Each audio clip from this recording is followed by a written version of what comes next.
Bapak-bapak, ibu-ibu yang insya Allah semua kita dirahmati Allah Subhanahu wa Ta'ala. Wabil khusus teristimewa kepada Sahibul Bait, Ustadzah Dr. Haja Nur Manugraha dan Bapak Kiai Haji Nugraha. Insya Allah senantiasa dipanjangkan umurnya, dilapangkan rezekinya, dan diistiqomahkan untuk senantiasa berjuang di jalan Allah Subhanahu wa Ta'ala bersama dengan kita semua. Alhamdulillah, pada pagi menjelang siang ini kita ditakdirkan Allah bisa hadir di kediaman beliau dalam keadaan sehat walafiat. Kedatangan kita di sini kebetulan juga memang karena diundang oleh beliau untuk munasabah. Tentunya yang kita ingatkan pertama untuk silaturahim, karena silaturahim memanjangkan umur dan melapangkan rezeki. Kemudian secara khusus dalam rangka milad beliau yang ke-46, ke-66, 20 tahun yang lalu, 46. 20 tahun yang lalu. Karena itu mungkin saya ingin sedikit terinspirasi dari kedua beliau ini, Pak Kiai Haji Nugraha dan Ibu Haji Nurma. Di dalam usia seperti ini, tapi beliau alhamdulillah masih sehat, masih terus berkiprah di dunia dakwah perjuangan Islam. Sudah barang tentu bagi kami ini yang masih muda kalau dibanding beliau. Artinya kami juga sudah tidak terlalu muda gitu kan. Saya sudah hampir 55 tahun juga, 54 lah gitu kan. Tentu banyak hal yang bisa kita pelajari dari beliau. Nah, saya teringat aja dengan hadis Nabi SAW.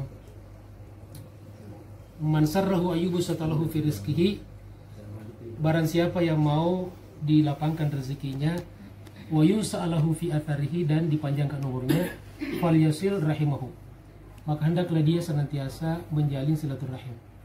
Jadi ternyata silaturahim itu manfaatnya sangat luar biasa. Ada dua di situ. Pertama, melapangkan rezeki, yang kedua memanjangkan umur. Yang kebetulan dua-duanya ini ada pada kedua beliau. Dalam dua hal, melapangkan rezeki dan memanjangkan umur. Rezeki kalau kita baca dalam buku-buku misalnya, paling tidak ada 5 dimensi rezeki itu kan. Yang pertama dimensi fisikal. Fisikal itu sehat. Beliau ini di usia 68 tahun, tapi masih sehat gitu kan. Banyak orang tua kita lihat di usia 50, 60-an sudah pikun, sudah nauzubillah, sudah stroke, sudah apa. Beliau ini masih sehat, beliau masih di DPR. Ustadzah Norma kalau lihat 2024 Anies Baswedan itu kayak bergerak kayak umur 46 gitu. Iya, subhanallah. Itu yang. Jadi ini pada rezeki dari sisi dimensi fisikal. Yang kedua, rezeki dari sisi sosial. Beliau juga sangat mapan di sini. Beliau bisa berkiprah di dunia pendidikan, berceramah di mana-mana. Di jam 1 Bu Nurma sudah harus terbang lagi nih berceramah. Setiap hari beliau ketemu dengan puluhan orang, ratusan orang, bahkan mungkin ribuan orang. Itu luar biasa. Banyak orang tidak diterima secara sosial, beliau diterima secara sosial, dihormati di mana-mana, diterima nasihatnya oleh banyak orang. Alhamdulillah. Kemudian yang ketiga adalah dimensi rezeki, itu dari dimensi finansial. Ya, finansial seperti beliau jelaskan tadi, ya sudah, dunia sudah selesai nih. Hanya kalau untuk makan, minum, untuk keluarga cukup. Tetapi beliau arahkan apa yang beliau miliki dari sisi finansial untuk mengembangkan dunia pendidikan, menyantuni anak yatim, untuk membangun rumahnya di akhirat. Dan itu saya kira peringatan bagi saya dan kita semuanya bahwa mungkin kadang-kadang kita ini karena asik mengejar dunia, mungkin jangan-jangan kita lupa untuk, mungkin rumah akhirat kita belum ada fondasinya, bahkan mungkin belum ada petanya sekalipun. Nah, ini satu peringatan dari beliau tadi yang luar biasa. Kemudian yang keempat adalah rezeki dari dimensi emosional. Di usia seperti ini beliau masih tajam ingatan, bisa berempati dengan orang, bisa ketawa dengan orang-orang yang di usia beliau ini luar biasa, memiliki sisi jiwa mentalitas yang luar biasa. Kemudian terakhir adalah rezeki dari aspek spiritual. Luar biasa nih, beliau tidak pernah meninggalkan qiyamul lail. Beliau tidak pernah meninggalkan satu juz satu hari Al-Quran. Itu minimal saya kira. Beliau tidak pernah meninggalkan sholat duha. Dan tentu kalau Bu Nurma saja begitu, apalagi Pak Nugraha kan. Pembimbingnya ya. Dan ini akan terus menjadi pengikut. Kadang-kadang kita ini sudah sisi jiwa mentalitas yang luar biasa. Kemudian terakhir adalah rezeki dari aspek spiritual.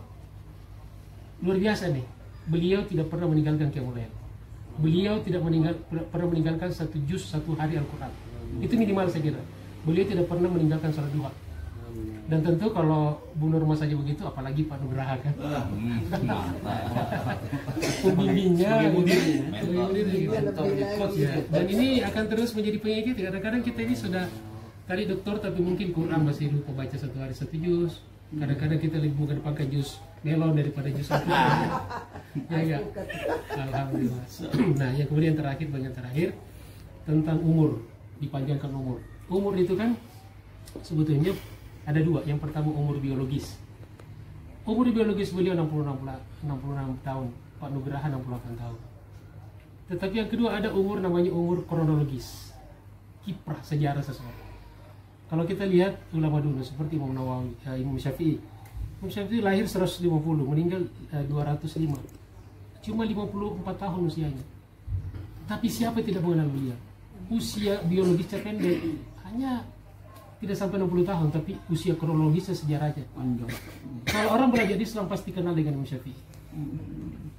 Bahkan Abu Hurairah, Abdurrahman bin Sakhar Dosi, lahir 21 sebelum hijrah, meninggal 59 setelah hijrah. Itu beliau bersama dengan Nabi cuma kurang lebih 3 tahun. Tapi setiap orang baca hadis, kita baca hadis pasti menyebut Abu Hurairah. Barokah.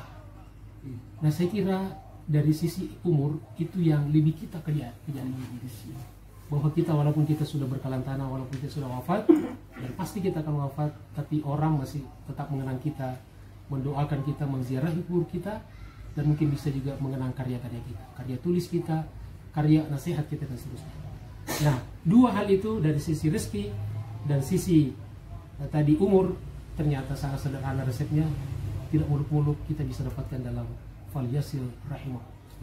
Apa yang kita kerjakan selama ini dalam rangka kita giatkan untuk silaturahim. Yang ke depan tadi sudah diridai oleh Pak Nugraha, kita dianjurkan setiap satu pekan, setiap hari Sabtu, insya Allah kita mengadakan pertemuan. Yang pertamanya adalah silaturahim, dan di situ akan kita kembangkan. Penelitian di backup beliau siap. 1,2 aman. Aman cair. Di belakangnya. Kopi Radik akan tetap lancar bagi. Demikianlah dari saya untuk mengimbangi saja Ustaz Onia, karena tadi disuruh benar.